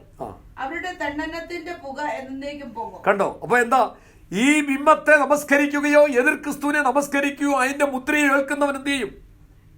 എന്നാൽ ജീവപുസ്തകത്തിൽ പേരില്ലാത്ത ഏവനും അതിനെ നമസ്കരിച്ചിരിക്കും. അത് ലോകത്തിന്റെ, അതിന്റെ രാജ്യത്തിന്റെ ഭരണകർത്താക്കളാകട്ടെ, എത്ര ജ്ഞാനികളാകട്ടെ, എന്നാൽ ഇതിനെ നമസ്കരിച്ചാൽ അവൻ തിക്തമായ അനുഭവത്തിൽ കൂടെ കടന്നുപോയി എന്നേക്കുമായി കുഞ്ഞാടിന്റെ മുമ്പിലുള്ള അഗ്നിക്കകത്തേക്ക് അവൻ വീഴ്ത്തപ്പെടും. സ്തോത്രം. അപ്പൊ എന്താ, എങ്ങനെ ജീവപുസ്തകത്തിൽ പേരെഴുതും? പേരെഴുതാത്ത ഏവരും ഇതിനെ നമസ്കരിക്കുമല്ലോ. എങ്ങനെയാണ് പേരെഴുതുന്നത്? നിങ്ങൾ പിന്നീട് വായിച്ചാൽ മതി. അപ്പോസ്തല പ്രവൃത്തി 2-ാം അധ്യായത്തിന്റെ 32 മുതലുള്ള വാക്യം 47 വരെയുള്ള വാക്യം വായിക്കണം. യേശുക്രിസ്തു അല്ലാതെ മറ്റൊരു രക്ഷിതാവില്ലെന്ന് നീ അറിയണം. എന്നിട്ട് നീ എന്ത് ചെയ്യണം? ആ പറഞ്ഞിരിക്കുന്ന ഇത് കേട്ടപ്പോൾ അവർ ഹൃദയത്തിൽ കുത്തുകൊണ്ടു. നിന്റെ പാപത്തിന് വേണ്ടിയാണ് യേശു ക്രൂശിൽ മരിച്ചെന്നുള്ള പ്രസംഗം നീ കേൾക്കണം. അങ്ങനെ ഞാനൊരു പാപിയാണെന്നുള്ള ബോധം വന്നിട്ട് 2:37 മുതൽ അവർ ഹൃദയത്തിൽ കുത്തുകൊണ്ടു. ഞങ്ങൾ എന്ത് ചെയ്യണം? നിങ്ങൾ മാനസാന്തരപ്പെടണം. നിങ്ങളുടെ പാപങ്ങളുടെ പരിഹാരത്തിനായി ഓരോരുത്തർ യേശുവിന്റെ നാമത്തിൽ സ്നാനമേൽപ്പീൻ, എന്നാൽ പരിശുദ്ധാത്മാവെന്ന ദാനം ലഭിക്കും. വാഗ്ദത്തം നിങ്ങൾക്കും നിങ്ങളുടെ മക്കൾക്കും നമ്മുടെ കർത്താവായ യേശു ക്രിസ്തു വിളിച്ചു വരുത്തുന്ന ദൂരസ്ഥന്മാരായ ഏവർക്കുമുള്ളതല്ലോ. ഇങ്ങനെ പലവിധ വാക്കുകൾ പറഞ്ഞവരെ പ്രബോധിപ്പിച്ചു. അന്ന് 3000 പേർ സ്നാനമേറ്റ് അവനോട് ചേർന്നു. അവർ അപ്പോസ്തലന്മാരുടെ ഉപദേശം കൈക്കൊണ്ടും അപ്പം നുറുക്കിയും പ്രാർത്ഥന കഴിച്ചും സ്തോത്രം ദിനം പ്രതി ആലയത്തിൽ കൂടി വന്നും പോകുന്നു. 47-ാം വാക്യം നോക്കിക്കേ. 47-ാം വാക്യം. ദൈവത്തെ സ്തുതിക്കുകയും സകല ജനത്തിന്റെയും കൃപ അനുഭവിക്കുകയും ചെയ്തു. കർത്താവ് രക്ഷിക്കപ്പെടുന്നവരെ ദിനം പ്രതി സഭയോട് ചേർത്ത്. ഇതാണ് ജീവന്റെ പുസ്തകം. കർത്താവ് രക്ഷിക്കപ്പെടുന്നവന്റെ പേരെഴുതുന്ന സ്ഥലം. എങ്ങനെ ജീവന്റെ പുസ്തകത്തിൽ എഴുതും? ഞാനല്ല എഴുതുന്നേ, നമ്മളാരുമല്ല എഴുതുന്നേ. ദൈവ കർത്താവ് രക്ഷിക്കപ്പെടുന്നവരെ കർത്താവ് തന്നെ ജീവന്റെ പുസ്തകത്തിൽ എഴുതും. അതുകൊണ്ട് യേശുക്രിസ്തുവിന് വേണ്ടി ജീവിക്കണം. രക്ഷിക്കപ്പെട്ട് പാപം ഏറ്റുപറഞ്ഞ് എനിക്ക് വേണ്ടിയാണ് ക്രൂശിൽ മരിച്ചെന്ന് വിശ്വസിച്ച് ഏറ്റുപറയണം. ഇല്ലാത്ത ഏത് വ്യക്തിയും കൈവിടപ്പെട്ടു പോകും. സ്തോത്രം. അതിന്റെ 13-ാമത്തെ വാക്യത്തിൽ ഞാൻ അല്പം സ്പീഡിൽ പോകുകയാണ്. 13-ാമത്തെ വാക്യത്തിൽ ഇങ്ങനെ വായിക്കുന്നുണ്ട്. സ്തോത്രം. അടിമയാക്കി കൊണ്ടുപോകുന്നവൻ ചെവിയുള്ളവർ കേൾക്കട്ടെ എന്ന ഒറ്റ വാക്കേ ഉള്ളൂ. ചെവിയുള്ളവർ കേൾക്കട്ടെ. സ്തോത്രം, സ്തോത്രം. അതിന്റെ അർത്ഥം എന്താണ്? ഇതിന്റെ നടുവിലും കർത്താവ് പറയുന്നത് ഗ്രഹിക്കുന്നവൻ, മനസ്സിലാക്കുന്നവൻ. നമ്മളെ നോക്കിയേ, അവിടെ എഴുതിയിരിക്കുന്ന ഏകവചനമല്ലേ നോക്കിയേ. ചെവി ഉള്ളവൻ. ഉള്ളവർ എന്നാണോ? ചെവി ഉള്ളവർ എന്നല്ല, ചെവി ഉള്ളവൻ. സ്തോത്രം. വെളിപ്പാട് പുസ്തകത്തിൽ നാം ഓരോ സഭയോട് പറയുമ്പോഴും ആത്മാവ് സഭകളോട് പറയുന്നത് എന്നാ പറഞ്ഞ്? സഭകളോട്. ഇവിടെ പറയുന്നു വ്യക്തിപരമായി ചെവിയുള്ളവൻ കേൾക്കട്ടെ. ആരെങ്കിലും ഗ്രഹിക്കാൻ മനസ്സുണ്ടെങ്കിൽ, നിക്കോദിമോസിനോട് കർത്താവ് പറഞ്ഞു. സ്തോത്രം. അത് ഗ്രഹിപ്പാൻ ആ സമയത്ത് അവന് മനസ്സ് വന്നില്ലെങ്കിലും പിന്നീട് ഗ്രഹിച്ചു. അവൻ കർത്താവിലേക്ക് അടുത്തു വന്നു. അതുകൊണ്ട് ഇന്നും ജീവിക്കുന്ന നമ്മുടെ പേര് ജീവന്റെ പുസ്തകത്തിൽ എഴുതണമെങ്കിൽ യേശുക്രിസ്തുവിനെ രക്ഷിതാവായി സ്വീകരിച്ച് ദൈവകൽപ്പന അനുസരിച്ച് വിശുദ്ധിയോട് ജീവിക്കുന്നവരുടെ പേര് ജീവന്റെ പുസ്തകത്തിൽ എഴുതും. എതിർ ക്രിസ്തുവിന്റെ ഭരണകാലത്ത് ആരെങ്കിലും കൈവിടപ്പെട്ടു പോയവർ, അവരെ എന്ത് ചെയ്യണം? അവന്റെ കൽപ്പന അനുസരിച്ച് എതിർ ക്രിസ്തുവിന്റെ മുദ്രയേൽക്കാതെ, അവന്റെ ബിംബത്തെ നമസ്കരിക്കാതെ രക്തസാക്ഷിയായി തീരുവാൻ ഏൽപ്പിച്ചു കൊടുത്താൽ എന്ത് ചെയ്യും? സ്തോത്രം. അതിനടുത്ത വാക്യത്തിൽ എഴുതിയിട്ടുണ്ട് 13 സ്തോത്രം. അടുത്ത വാക്യത്തിൽ നോക്കിയേ. അടിമയാക്കി കൊണ്ടുപോകുന്നവൻ അടിമയായി പോകും, വാൾ കൊണ്ട് കൊല്ലുന്നവൻ വാളാൽ മരിക്കേണ്ടി വരും.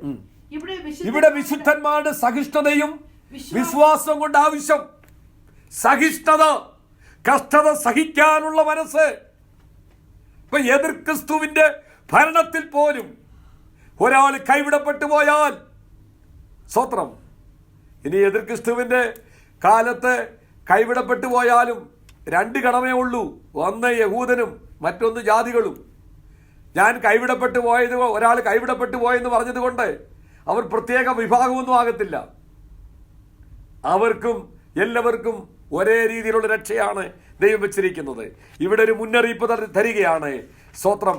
എന്ത് ചെയ്യണം? സഹിഷ്ണുത. ഇവിടെ വിശുദ്ധന്മാരുടെ സഹിഷ്ണുത. രണ്ടാമത് പറയുകയാണ്, സ്തോത്രം, എതിർ ക്രിസ്തുവിന് വേണ്ടി മറ്റുള്ളവരെ അടിമയാക്കി കൊണ്ടുപോകുന്നവൻ അവനറിയാതെ സ്വയമായി അടിമയായി പോകും. എതിർ ക്രിസ്തുവിന് തന്നെയുമല്ല, അടിമ അങ്ങനെയുള്ളവർ മറ്റുള്ളവരെ വാൾ കൊണ്ട് കൊല്ലുവാൻ ശ്രമിക്കുന്നവൻ എന്ത് ചെയ്യും? സ്വയമേ വാളാൽ മരിക്കേണ്ടി വരും. അവിടെ രക്ഷിപ്പാൻ വേറെ ആരും ഉണ്ടാകുകയില്ല. സ്തോത്രം.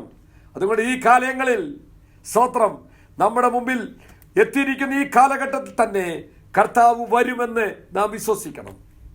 സ്തോത്രം. 11 മുതലുള്ള വാക്യം കള്ളപ്രവാചകനെ കുറിച്ചാണ്. അതൊരു മത നേതാവാണ്. അടുത്ത ദിവസം നാം അതിനെക്കുറിച്ച് ചിന്തിക്കുന്നതാണ്. സ്തോത്രം. അത് ഭൂമിയിൽ നിന്നാണ് കയറി വരുന്നത്, വെള്ളത്തിൽ നിന്നല്ല. അത് സ്തോത്രം ഭൂമിയിൽ നിന്ന് കയറി വരുന്നു. സ്തോത്രം. ഇന്ന് രാത്രിയിൽ ദൈവകരങ്ങളിൽ ഏൽപ്പിച്ച്, സ്തോത്രം, ഇപ്രകാരം ക്രൂരമായി പുള്ളിപ്പുലിക്ക് സമമായി കാല് കരടിയുടെ കാല് പോലെ, സ്തോത്രം, ക്രൂരമായ 10 രാജാക്കന്മാരുടെ സപ്പോർട്ടോടുകൂടി, സ്തോത്രം, ഭരിക്കുന്നതായ ഒരു ഭരണം എതിർ ക്രിസ്തുവിന്റെ ഭരണകാലത്ത് വരുന്നു. അവൻ ദൈവജനത്തിനെതിരായി ദൂഷണം പറഞ്ഞുകൊണ്ട്, സ്തോത്രം, ലോകം മുഴുവന് ചവിട്ടി നിരത്തി അവനൊരു ഭരണമിതാ കൊണ്ടുവരുന്നു. ഒരു നിമിഷം കണ്ണുകളെ അടച്ച് ദൈവത്തോട് പറയാം, കർത്താവേ, ഇതിനകത്തൊന്നും ഞാൻ അകപ്പെട്ടു പോകാതെ, കർത്താവേ, നീ എന്നെ അവിടുന്ന് വിടുവിക്കണമേ. എന്റെ തുണയാളിയെ വിടുവിക്കണമേ. എന്റെ മാതാവിനെ പിതാവിനെ വിടുവിക്കണമേ. കാഹളം കേൾക്കുമ്പോൾ അങ്ങയോട് ചേരുവാൻ ഞങ്ങളെ സഹായിക്കണമേ. ആത്മാർത്ഥമായ ഒരു വാക്ക് പ്രാർത്ഥിച്ചാട്ടെ. എല്ലാവരും പ്രാർത്ഥിച്ചാട്ടെ. കർത്താവേ, ഞാൻ ഒരു വിധത്തിലും കൈവിടപ്പെട്ടു പോകരുത്. ലോകസ്ഥാപനം മുതൽ അറുക്കപ്പെട്ട കുഞ്ഞാട് എന്റെ കർത്താവ്. ലോകസ്ഥാപനം മുതൽ, പാപം ലോകത്തിൽ വന്ന നിമിഷം മുതൽ അവൻ അറുക്കപ്പെട്ടുകൊണ്ടിരിക്കുകയാണ്. അവൻ കഷ്ടതയെ നിന്ന് സഹിക്കുകയാണ്. എനിക്ക് പകരമായി, ഓരോരുത്തർക്കും പകരമായി അവൻ അകൃത്യയാഗമായി തീർന്നു. ഇന്ന് രാത്രി ദൈവമേ, താല്പര്യമായിട്ടറിയാൻ ഭാഗ്യം ലഭിച്ചു. ദൈവം മുന്നമേ സർവരെയും അറിയുന്നു. കൃപയാൽ ആ എതിർ ക്രിസ്തുവിന്റെ ഭരണകാലത്ത് മുദ്രയിട്ട് മാറ്റി നിർത്തിയതുപോലെ ഈ കാലഘട്ടത്തിൽ സർവശക്തനായ ദൈവം നമ്മെ മുദ്രയിട്ട് മാറ്റി നിർത്തിയിരിക്കുകയാണ്. അവന് വേണ്ടി നാം അത് നഷ്ടമാക്കരുത്. നിനക്ക് ലഭിച്ച ദൈവകൃപ നീ നഷ്ടമാക്കരുത്, നീ വൃഥാവാക്കരുത്. ഇത് രാത്രി ആത്മാർത്ഥമായി പ്രാർത്ഥിച്ചാണ്. ആത്മാർത്ഥമായത്, കർത്താവേ, ഞാൻ ഒരിക്കലും കൈവിടപ്പെട്ടു പോകരുത്. അങ്ങനെയുള്ള അനേകരെ നിത്യതയിലേക്ക് ഒരുക്കുവാൻ നീ എന്നെ സഹായിക്കണമേ. ദൈവകരങ്ങളെ ഒന്നിച്ച് പ്രാർത്ഥിച്ചാണ്. എല്ലാവരും ഒന്നിച്ച് പ്രാർത്ഥിച്ചാണ്. ഹല്ലേലൂയ. സ്തോത്രം, സ്തോത്രം, സ്തോത്രം, സ്തോത്രം. Thank you Jesus. പരിശുദ്ധനായ നല്ല ദൈവമേ, സ്വർഗ്ഗസ്ഥ പിതാവേ, ഇന്ന് രാത്രിയിൽ ഞങ്ങൾക്ക് ഒന്നിച്ചായിരിക്കാൻ ദൈവം സഹായിച്ചല്ലോ. നിന്റെ വിശ്വസ്തതയ്ക്കായി ഞങ്ങൾ നന്ദി കരയേറ്റുന്നു. കർത്താവേ, ഈ ലോകം എത്ര മനോഹരമായി അവിടുന്ന് സൃഷ്ടിച്ചു. മനുഷ്യനെ നടുവില് അങ്ങയുടെ തേജസ്സുള്ളവരായി സൃഷ്ടിച്ചു. എന്നാൽ ചതിക്കപ്പെട്ടു പോയ, വഞ്ചിക്കപ്പെട്ടു പോയ മനുഷ്യനെ വീണ്ടെടുക്കുവാൻ അവിടുന്ന് എത്ര ശ്രേഷ്ഠമായ പദ്ധതി ഒരുക്കി. സ്തോത്രം. ഇതാ ആ സമയം, ആ കൃപയുടെ കാലഘട്ടം തീരാൻ പോകുന്നു. ഞങ്ങളിതാ നിന്റെ സന്നിധിയിലേക്ക് അടുത്തു വരുന്നു. ഞങ്ങളാരും കൈവിടപ്പെട്ടു പോകരുത്. ഞങ്ങളെ ചേർക്കുവാൻ അവിടുന്ന് കർത്താവ് താൻ ഗംഭീരനാദത്തോടും പ്രധാന ദൂതന്റെ ശബ്ദത്തോടും ദൈവത്തിന്റെ കാഹളത്തോടും കൂടെ കടന്നു വരുമ്പോൾ, കർത്താവേ, ഞങ്ങൾ അങ്ങയോട് ചേരുവാൻ, ജീവന്റെ പുസ്തകത്തിൽ പേരില്ലാത്ത ആരും, സ്തോത്രം, അതിൽ അങ്ങയോട് ചേരുകയില്ലല്ലോ. കർത്താവേ, ഞങ്ങളുടെ പേര് ജീവന്റെ പുസ്തകത്തെ എഴുതിയിരിക്കയാൽ ഞങ്ങൾ അങ്ങേ സ്തുതിക്കുന്നു. നന്ദി കരേറ്റ്. ഇന്നലെ ജനത്തെ അനുഗ്രഹിച്ച് പ്രാർത്ഥിക്കുന്നു. ഇത് കേൾക്കുന്ന ആരും നഷ്ടപ്പെട്ടു പോകരുത്, ആരും കൈവിടപ്പെട്ടു പോകരുത്. കർത്താവിന്റെ നാമത്തിന് ജനത്തെ അനുഗ്രഹിച്ച് പ്രാർത്ഥിക്കുന്നു. മക്കളുടെ ആവശ്യങ്ങളിൽ കൂടെ ഇരിക്കണം. അടികളെ സമർപ്പിക്കുന്നു. ഇന്ന് രാത്രി ഞങ്ങൾക്ക് ഒന്നിച്ചായിരിക്കാൻ ദൈവം സഹായിച്ചല്ലോ. വരുന്ന ദിവസങ്ങളിലും ദൈവവചനത്തെ ഗ്രഹിപ്പാൻ കൃപ തരണമേ. അവിടെ ഞങ്ങളെ ഉണർത്തണമേ. ഐശ്വര്യമായി അനുഗ്രഹിച്ചാട്ടെ. പ്രാർത്ഥന കേട്ടോട് സ്തോത്രം ചെയ്യുന്നു. കർത്താവ്, പ്രത്യേകമായി മാതാവിൻ്റെ ഓപ്പറേഷൻ നാളെ നടക്കുമ്പോൾ ദൈവത്തിൻ്റെ മഹാസാന്നിധ്യം കൂടിയിരിക്കണമേ. ഞങ്ങളുടെ പ്രിയപ്പെട്ടവരെ എല്ലാം ഓർക്കണമേ. ആരും ബലഹീനരായി തീരരുത്, ആർക്കും ദുഷ്ടനിടർച്ച വരുത്തരുത്. എല്ലാവരെയും അനുഗ്രഹിച്ചാട്ടെ. പ്രാർത്ഥന കേട്ടോട് സ്തോത്രം. യേശു ക്രിസ്തുവിൻ്റെ പരിശുദ്ധ നാമത്തിൽ അടിയങ്ങൾ താഴ്മയായി യാചിക്കുന്നു. കൃപ തോന്നി കേൾക്കണമേ പരിശുദ്ധ പിതാവേ. കർത്താവ് നമ്മുടെ പ്രാർത്ഥനയോട് കരങ്ങളെ സ്തോത്രം ചെയ്താട്ടെ. സ്തോത്രം, സ്തോത്രം, സ്തോത്രം. കർത്താവായ യേശു ക്രിസ്തുവിൻ്റെ കൃപയും പിതാവായ ദൈവത്തിൻ്റെ സ്നേഹവും നമ്മെ ആശ്വസിപ്പിച്ച് നമ്മെ ജയോത്സവമായി നടത്തുന്ന കാര്യസ്ഥനാകുന്ന പരിശുദ്ധാത്മാവിൻ്റെ സംസർഗം കൂട്ടായ്മയെ നമ്മുടെ ഓരോരുത്തരോടും നാം പ്രാർത്ഥിച്ച സകല വിഷയങ്ങളോടും ഭൂമിയിലുള്ള എല്ലാ വിശുദ്ധന്മാരോടും ദൈവസഭയോടും കൂടെ ഇപ്പോഴും എപ്പോഴും ഒന്നേ കർത്താവിന് വരെ ഉണ്ടായിരിക്കുമാറാകട്ടെ.